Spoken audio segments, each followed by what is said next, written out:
Hi everyone. First, I would like to thank the organizers of this conference for allowing me to share my research, which is research on developing MFCC-CNN based voice recognition system with data augmentation and overfitting solving techniques.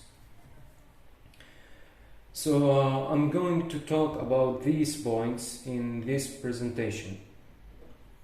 First, why do we need speech recognition technology? The ever-increasing need for intelligent systems technology capable of enhancing human-machine interaction has become a very important topic.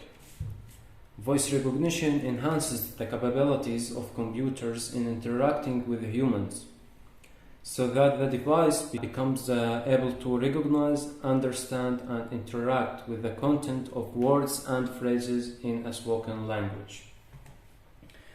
The benefits of such technology include interacting with robots, helping disabled people, controlling digital devices. The application of such technology include hands-free technology, smart homes, voice print, voice assistants, and so on. Sound basically is rapid change in air pressure. The amplitude of the sound is determined by how much pressure varies between periods of high and low pressure, while the frequency is determined by how fast these changes are. So this slide shows a very brief history of speech recognition.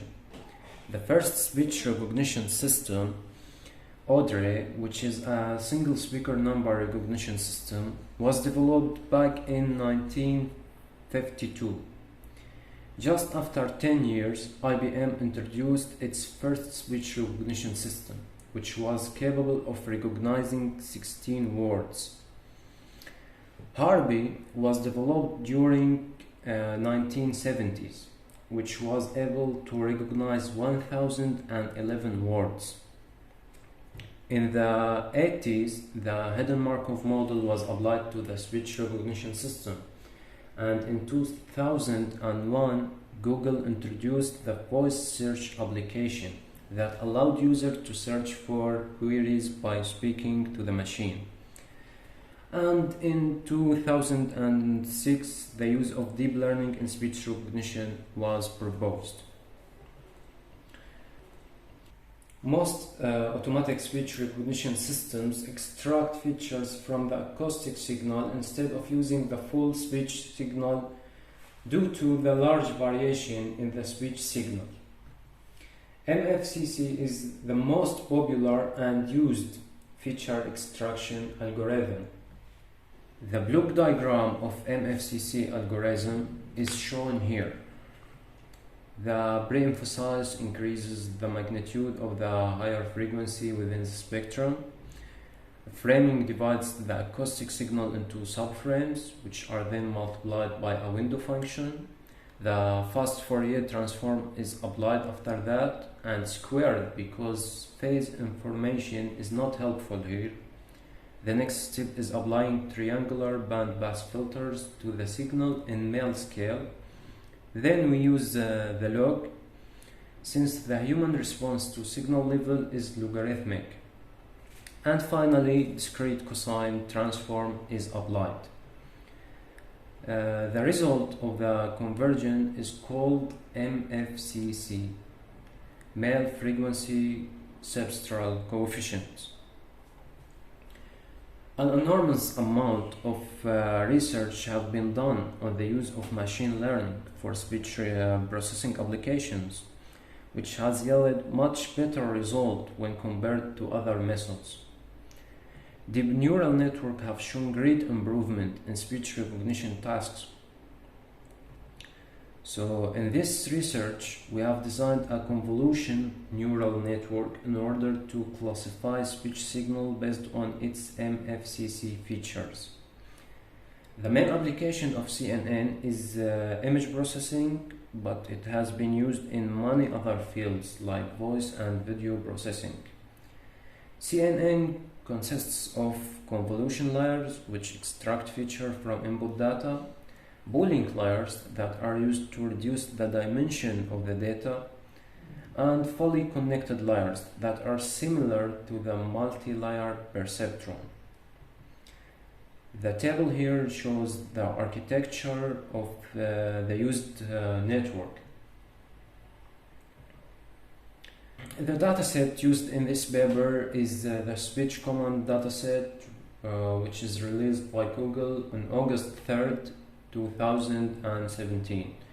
It contains 47,349 1-second audio clips of 20 short words like go, up, down, 0, 1, and so on.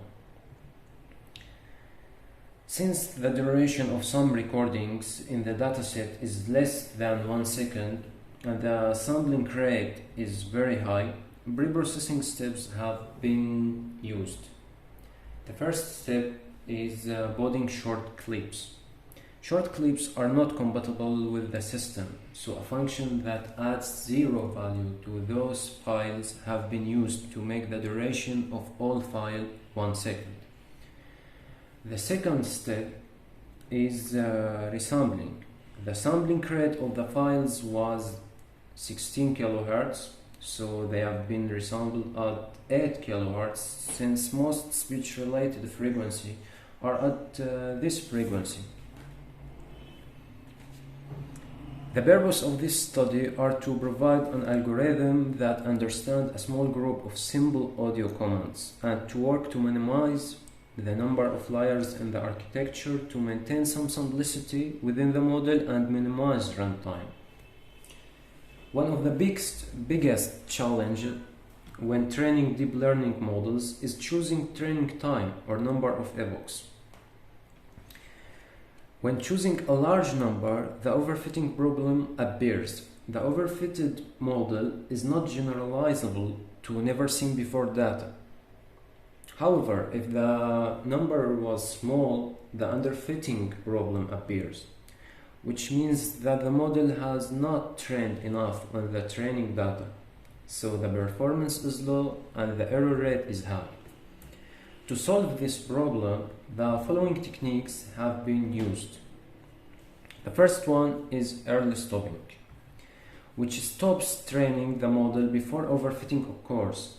The model tries to chase the loss function crazily on the training data by tuning the parameters. It keeps another set of data as the validation set, and as it goes on training, it keeps a record of the loss function on the validation data, and when it sees that there is no improvement, it stops, rather than going all the epochs. The second technique is dropout, which is a recently introduced regularization technique in which randomly selected activation are given a value of 0 during training, so that the model becomes less sensitive to specific weight in the network. This in turn results in a network that have more ability to be generalized. Okay. Due to the small size of the available dataset, a data augmentation technique has been used, which increases the amount of data. To obtain more data, even though we have no more data, slight adjustments are made to the current dataset. The neural network will think that the new data is distinct from the existing data. Having a large data set is critical to the good performance of the network. So, data augmentation was used in this paper by shifting the pitch of each audio file in the dataset, which led to double the size of this dataset. Pitch shifting is a method for making audio thinner or thicker. Figures here show an example of pitch shifting by 2 octaves. The training was done with 32 batch size. 3 metrics were monitored to review model performance, accuracy, loss, and confusion matrix, because only tracking accuracy gives an incomplete picture of the model performance. Model accuracy is shown here. The accuracy was low at the beginning of training because the network was initialized with random weights. As the training process and iteration progress, the network begins to learn the features in the audio clips, so the recognition accuracy becomes greater. The training process stops at epoch 48 due to the early stopping technique. The highest accuracy value the best model has reached was 82.33% on the training set and 88.35% on the validation set. Model loss is shown in this figure, which monitors the value of the categorical cross-entropy function during the training process. The value of the loss function given by the best model was 0.573 on the training set and 0.557 on the validation set. The last metric is confusion matrix, which is a well-known matrix in the field of machine learning, used to test the performance of a classifier and measure the effectiveness of a model by displaying the percentage of correct and incorrect classification. The last line in this matrix, for example, represents the result of classifying 945 zero words. The model recognizes 820 of them as zero. That means 86.77% accuracy.